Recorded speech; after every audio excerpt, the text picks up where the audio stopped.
19h sur la télévision du Burkina. Bienvenue à votre session d'information, le sommaire. L'installation et les agissements des Koklouego à Pouya dans la province du Oué provoquent le courroux des Dozo prêts à en découdre. Ils sont allés le signifier au chef de canton. Pour eux, cela s'apparente à une défiance. Et puis bannir le discours négativiste et pessimiste sur l'Afrique, telle est l'ambition d'un concours d'art oratoire à l'université de Ouagadougou, un concours qui vise également à susciter la réflexion et l'action des étudiants sur la question du développement du berceau de l'humanité. Le dénouement de ce concours dans ce journal. Bonsoir et merci de nous suivre. Gorge chaude avant-hier dans la cour du chef de canton de Bobo-Dioulasso et pour cause, les Dozo très remontés contre l'installation et les agissements des Koklouego à Pouya dans la province du Oué. Pour eux, cela s'apparente à une défiance et sont même prêts à en découdre. Le récit de Hassan Gourabou et Karim Sissé. Initialement, c'était une rencontre entre le gouverneur de la région des Hauts-Bassins, le chef de canton de Bobo-Dioulasso et les Dozo. Finalement, la rencontre s'est tenue entre le chef de canton et les Dozo. Des échanges dans une atmosphère électrique. Ici, tout le monde est remonté après les derniers agissements des Koklouego à Pouya dans la province du Ouï. Des Koklouego qui auraient infligé des sévices corporels à 2 hommes pour une histoire de femmes. Et pourtant, les Dozo avaient déjà exprimé leur désapprobation quant à l'installation des groupes d'autodéfense Koklouego dans la province. Ils estiment que l'incident de Pouya constitue la goutte d'eau de trop. Certains d'entre eux veulent en découdre avec les Koklouego.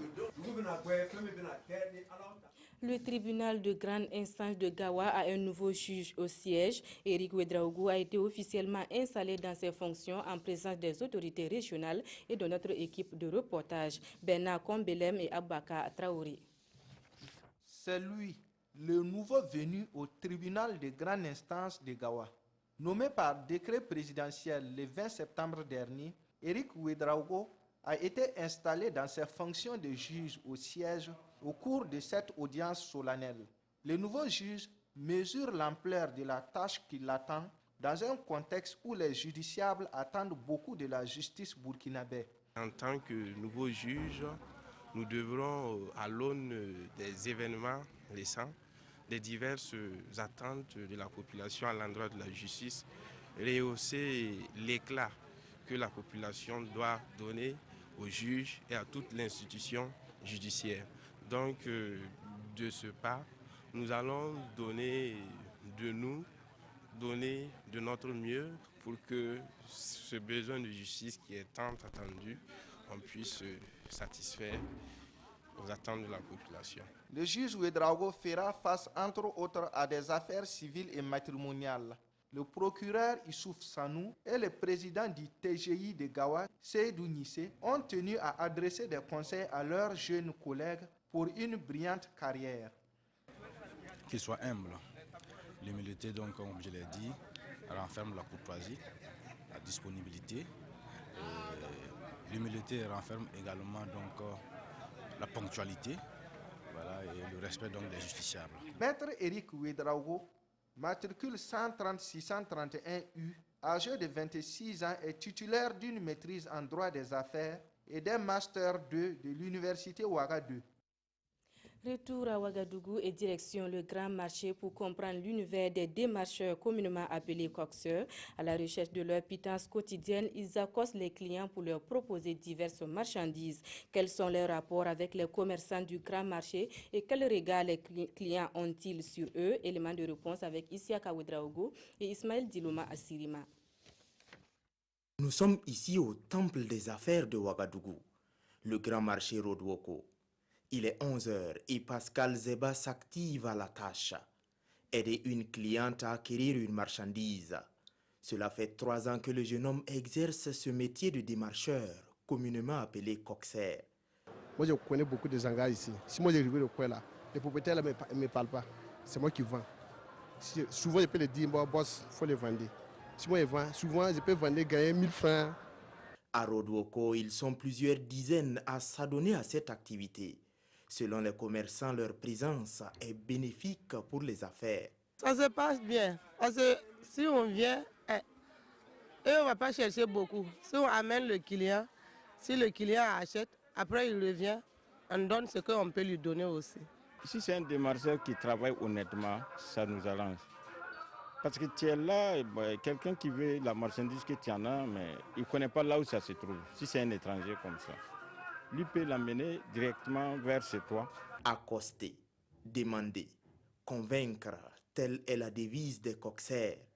Pour ce faire, ils usent des manières qui ne sont pas toujours bien appréciées. Trop de dérangements avec les démarcheurs.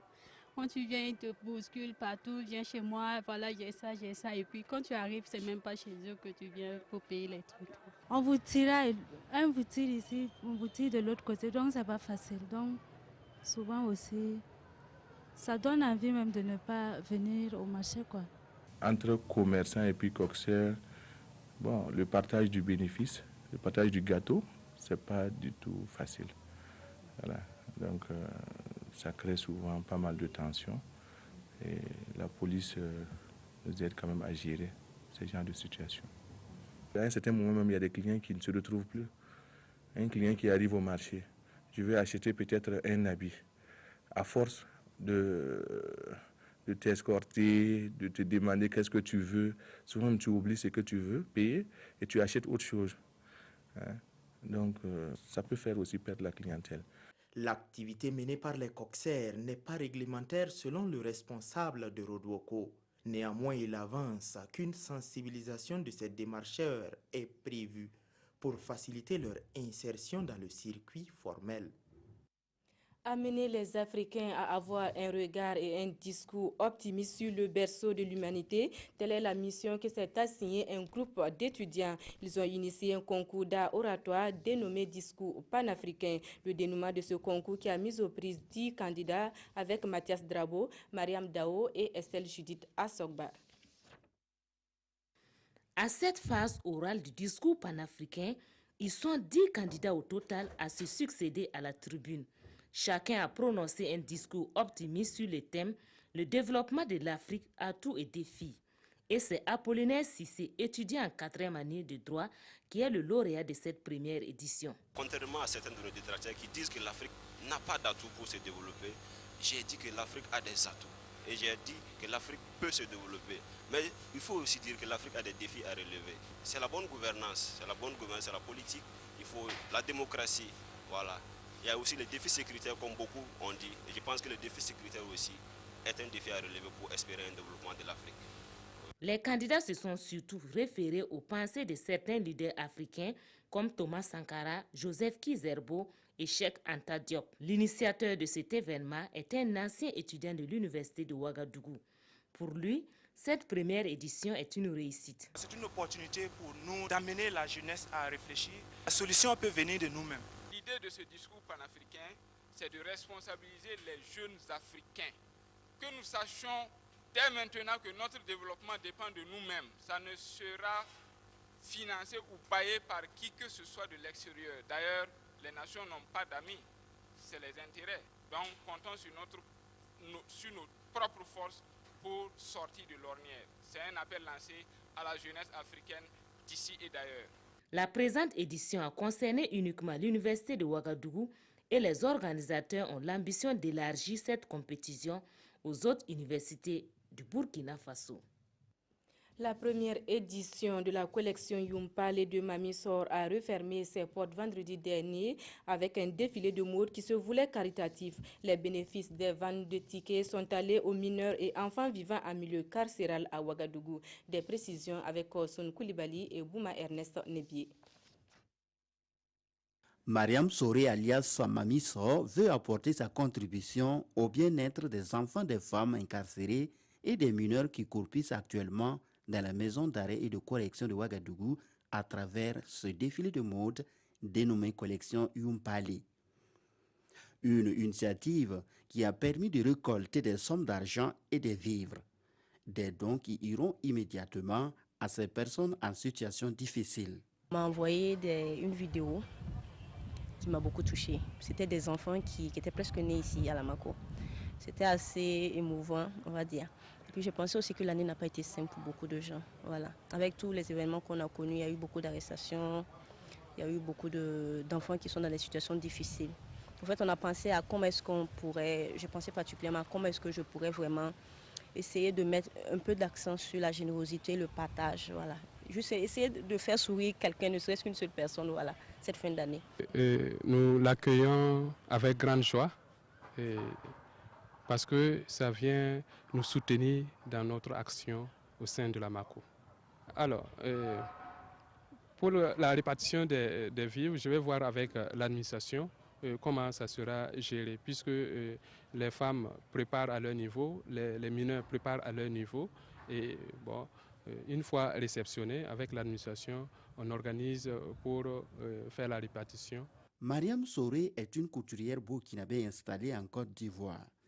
Elle fait de la couture sa passion. Et cette marque de générosité à l'endroit des personnes en détresse, elle compte la pérenniser avec l'aide de ses partenaires.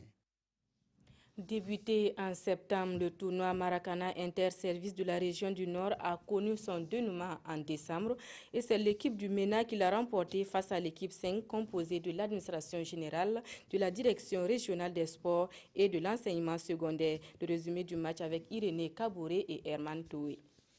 Après 2 mois et demi de compétition, la 5e édition du tournoi Maracana Inter-Service de la région du Nord est arrivée à son terme. L'équipe 5, composée de l'administration générale, de l'enseignement secondaire et des sports et loisirs, et l'équipe du MENA en vert blanc, se sont croisés les crampons en finale. Dans une confrontation de 2 fois 20 minutes, les deux formations sont restées à égalité. 0 but partout. Et comme en pareille situation, il faut un vainqueur. L'équipe du MENA et l'équipe 5 ont été soumises à l'épreuve des tirs au but qui a été tranchée en faveur du monde éducatif. Le MENA remporte ainsi pour la 3e fois d'affilée le tournoi interservice de la région du Nord. Une satisfaction pour les organisateurs. Cette coupe interservice a atteint ses objectifs. Il s'agissait de promouvoir la pratique du sport au niveau des différents services de la région.